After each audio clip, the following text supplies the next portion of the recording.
Hello everyone, and welcome to a series where I break down tips I've picked up while playing Smite, so you don't have to make the same mistakes I did.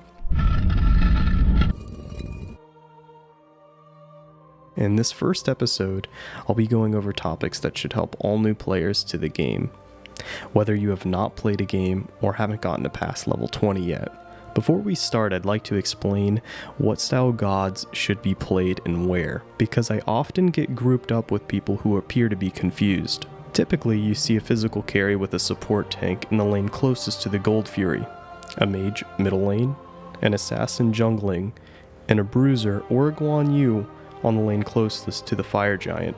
Please keep in mind that some physical carries can mid like Anhur or Apollo.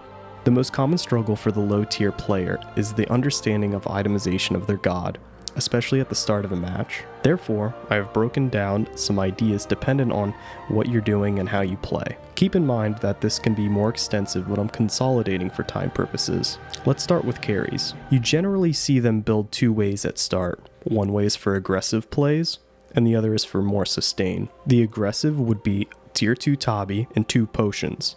More of a sustain build would be tier 1 Tabi.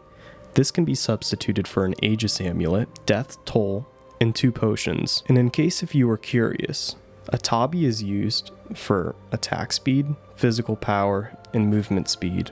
Death's Toll is used to heal yourself while attacking minions. Next we'll talk about mages. Virtually all mage gods are a solid middle lane, which makes their start pretty simple in general. Most of the time I mid with mages, I pick up Vampiric Shroud to heal myself after minion wave, Shoes for damage, and 2 mana potions. Jungling as an assassin can get confusing because of recent changes, but typically all of them start the same. Boomba's Mask, tier 1 Tabi, 2 health potions. Solo laning as a bruiser or Guan Yu can also be challenging, but hopefully this can help. I'd start off with Mark of the Vanguard for its tankiness, Hand of the Gods to clear minion waves, 2 wards, and 4 health potions for that extra sustain. I would later build in a Mystical Mark, then followed by Warrior's Tabi. Lastly are tanks. In my opinion, tanks have the most expressive builds. And what I mean by that is that they have to build against whatever lane that they're in, which makes builds interesting and inconsistent. Typically, a tank should start with a choice of 2 builds. One is starting with Mark of the Vanguard, or 1 active, that being Hand of the Gods or Girdle of Might, then followed by 8 potions, 4 of each.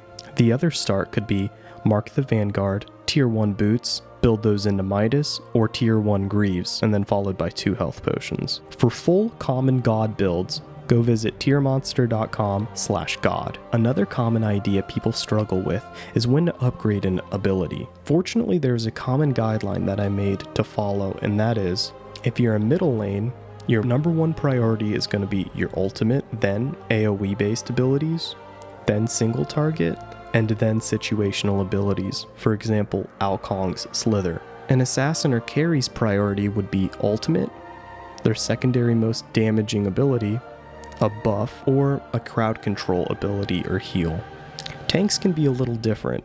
I would personally go for the most damaging ability, then my CC, and then I would focus on my ultimate. Keep in mind that this isn't for every character, but this should help for most.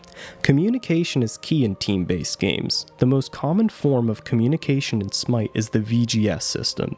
The in-game voice communication system, or VGS, is a quick chat function used to provide useful information to teammates with just a few keystrokes, and is there to help your teammates determine when and how to make strategies without the use of a microphone.